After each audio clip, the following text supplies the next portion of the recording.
From the global news network of Breitbart.com, this is Breitbart News Daily with Alex Marlow on SiriusXM Patriot 125.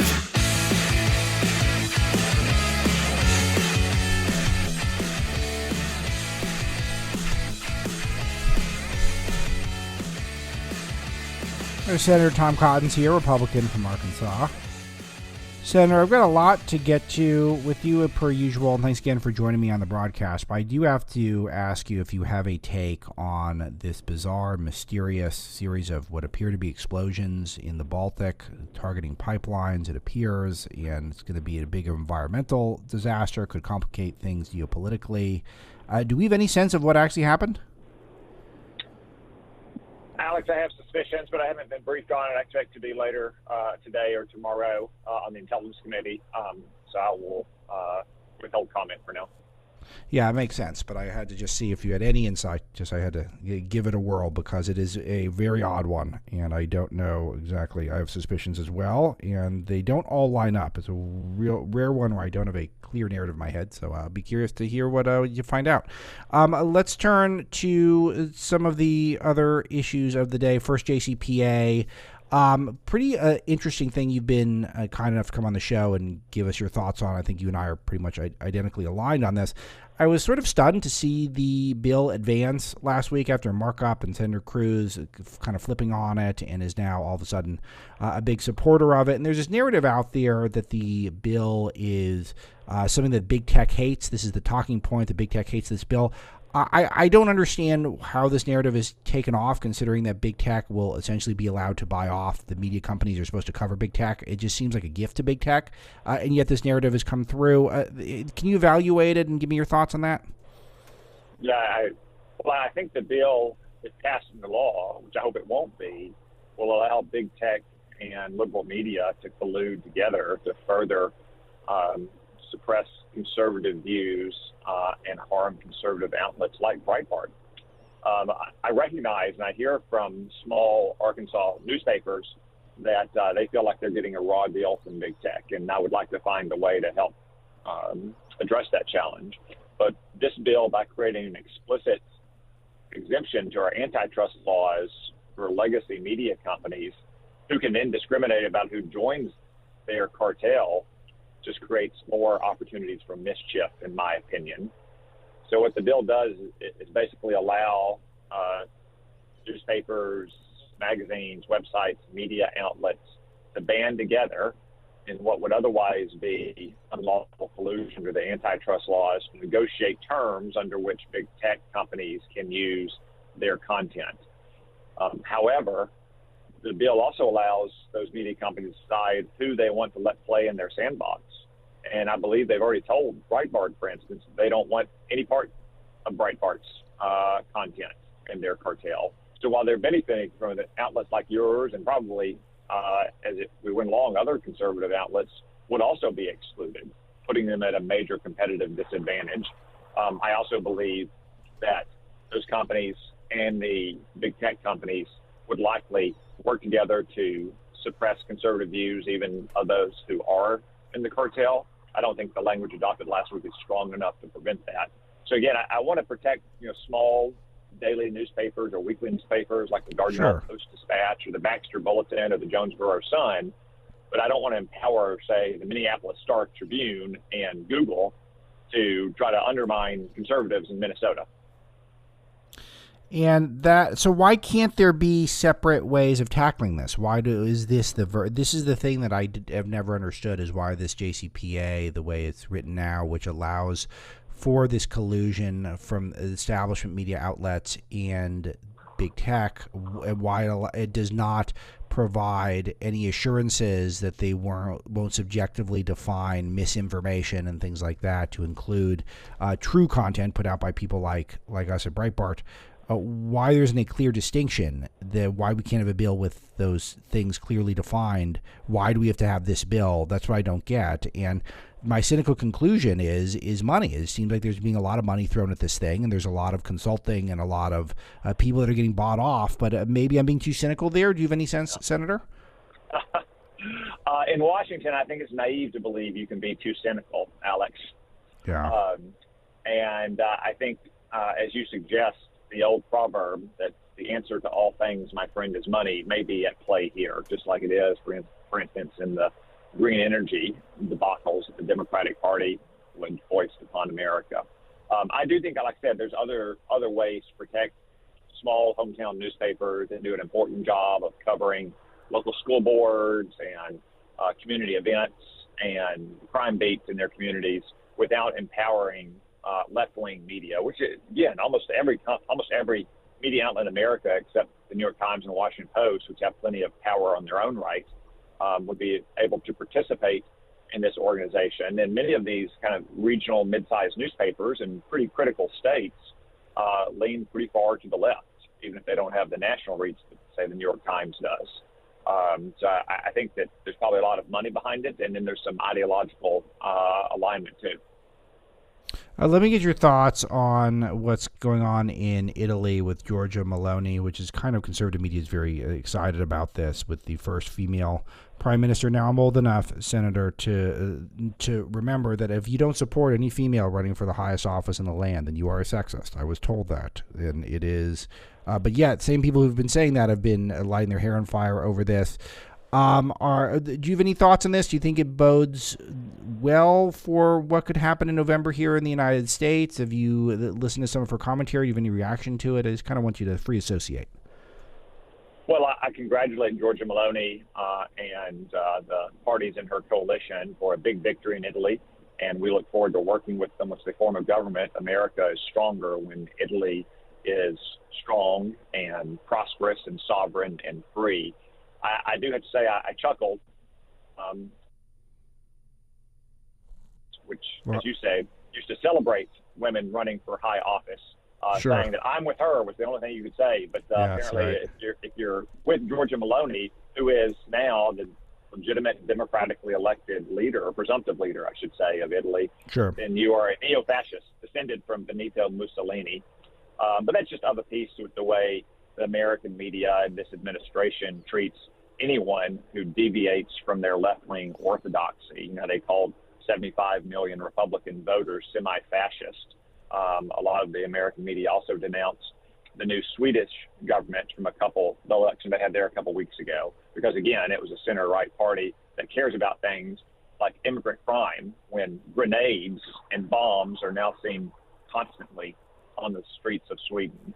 Or in Giorgia Meloni's case, when Italy is bearing the brunt of the disastrous policy of Barack Obama and Angela Merkel to basically throw the doors of Europe open to any migrant from any country in Africa or Asia that can make the very dangerous journey across Italy's shores. So I welcome our cooperation. Senator, you're cutting out for take further steps. Yeah, you cut out a little bit. But you had an interesting tweet where you said that America is stronger when Italy is strong, sovereign, prosperous, and free. I know you didn't choose those words accidentally. The sovereign point is so crucial because, you know, we're very focused on the EU and globalism at Breitbart, and we think that strong nations are a much better model than unelected bureaucratic superstates like we have seen in Europe.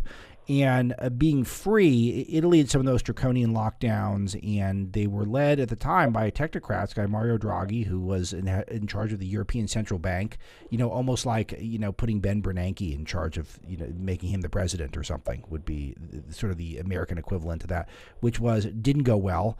But speak to this, the idea of national sovereignty and the nature of when you get these bureaucratic superstates, you just see less freedom.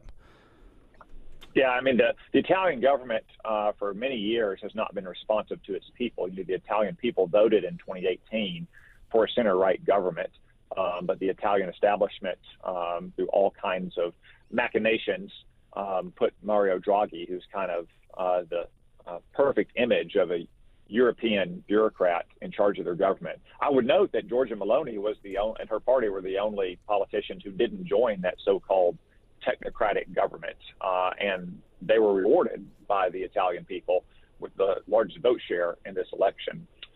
And whether it's very important that governments be responsive to their people, whether it's responsive to their national governments in Europe, not bureaucrats in Brussels, or for that matter, people in America have a say in who runs their government. That is to say, elected officials, whether it's the president, the Congress, governors, state legislatures, not bureaucrats in the permanent administrative state in Washington.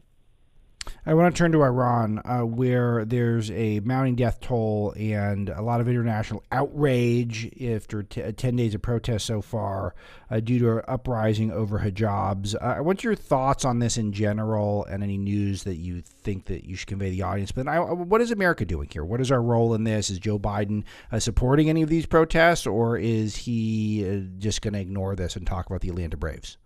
Well, we're doing almost nothing, Alex. This is a replay of Barack Obama's failures during the Green Revolution protests in the summer of 2009. I mean, Joe Biden had one vague comment last week at the UN General Assembly in a speech in which he otherwise conciliated with the Ayatollahs continuing to pursue a nuclear deal, and those two things are related. The reason Barack Obama didn't support those protesters in 2009 is not because he was naive or flat-footed or inexperienced. It was a ruthless decision to abandon freedom-loving peoples in Iran to the Ayatollahs because he wanted a nuclear deal that he thought would help atone for America's supposed sins. Joe Biden is doing the exact same thing. It's not that he's caught flat-footed or ignorant of what's going on. It's that he cares more than anything about getting yet another bad nuclear deal that will empower the Ayatollahs, except this time the consequences are even more grave because Iran is much closer to a nuclear weapon and the Iranian regime is much more fragile. The supreme leader has been on death's doorstep for a long time, and there are reports that he's even sicker now.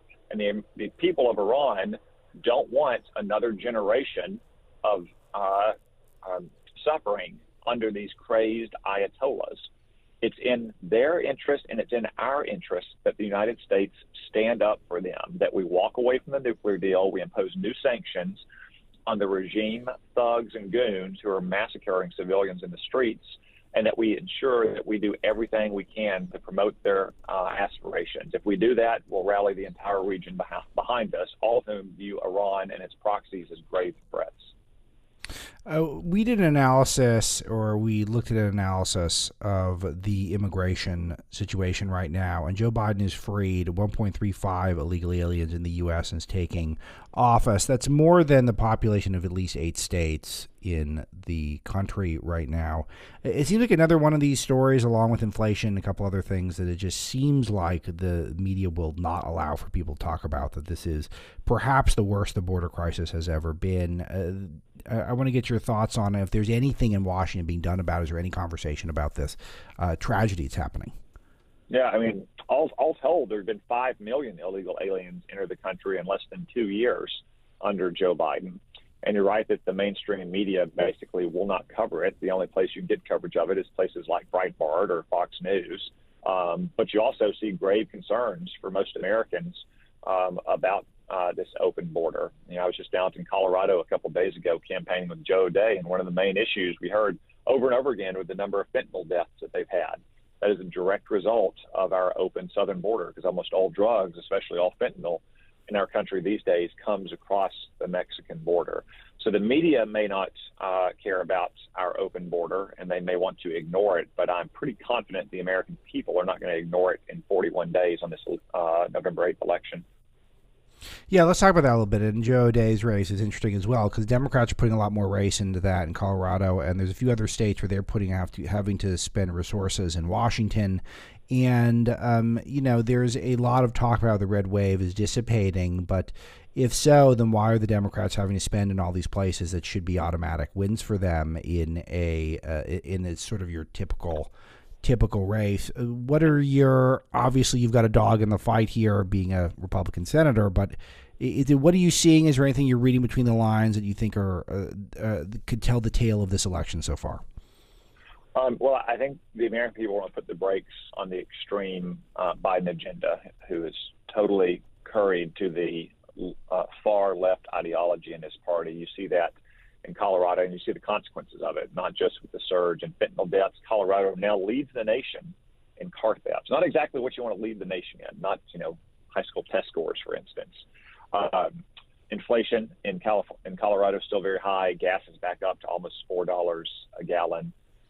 Denver is becoming nearly uninhabitable because of drugs, homelessness, and crime.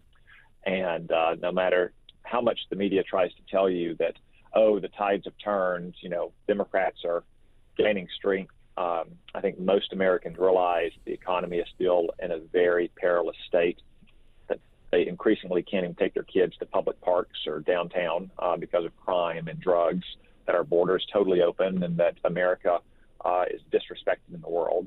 And they want to put the brakes on that. And the way they do so is to elect people like Joe O'Dea in Washington, or Herschel Walker in Georgia, Blake Masters in Arizona, Tiffany Smiley in Washington, in addition to holding the seats that we currently hold, whether it's someone like Ron Johnson in Ohio, Mehmet Oz in Pennsylvania, Ted Budd in North Carolina. I'm confident that we are going to win back the Senate and the House, because the American people are fed up with the results of the Biden left-wing agenda.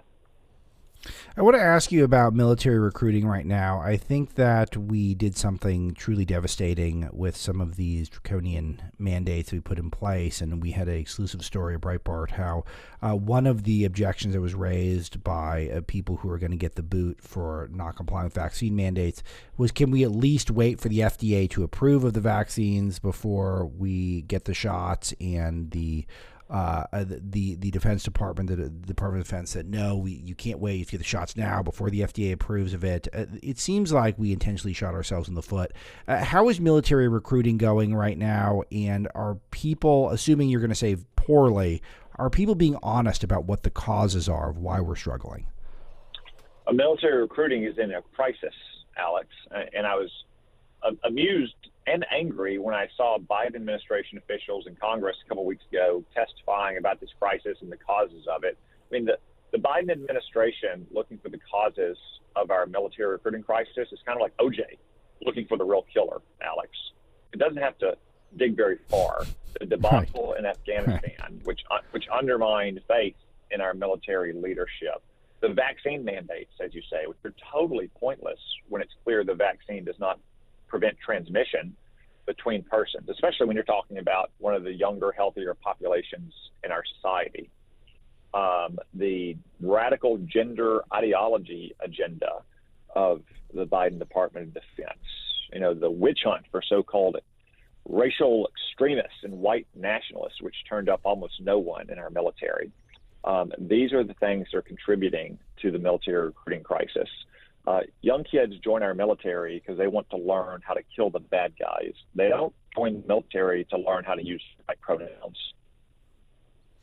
That is right on, and I just don't know if we're going to be able to have a course correction. I would recommend the Senator's book, Sacred Duty, which is about his time in our armed services. And so do you have any quick recommendations for us, Senator? I've got a new book coming out, Alex, in 6 weeks called Only the Strong, which addresses some of these issues and specifically exposes the left's long-standing plot to weaken American power. What you see at our southern border, what you see with a weakened military, with Barack Obama and Joe Biden's disastrous foreign policy is not an accident. It's not inadvertent. It's not the result of bad luck or misfortune or bad timing. It's an intentional plan. It is decline by design among these progressive liberals. And I think America and the world would be better off if America would just pull in its horn and atone for its supposed sins and apologize to the rest of the world and become a normal nation. So you can learn about it all on November 1. You can pre-order the book now. Cool. That's so funny. I wasn't aware of that, but I can't wait to read it. It should be great. All right. Thank you, Alex. Thanks, Senator. Have a great rest of your day. Appreciate all the time and information. We'll take a break. We'll be right back.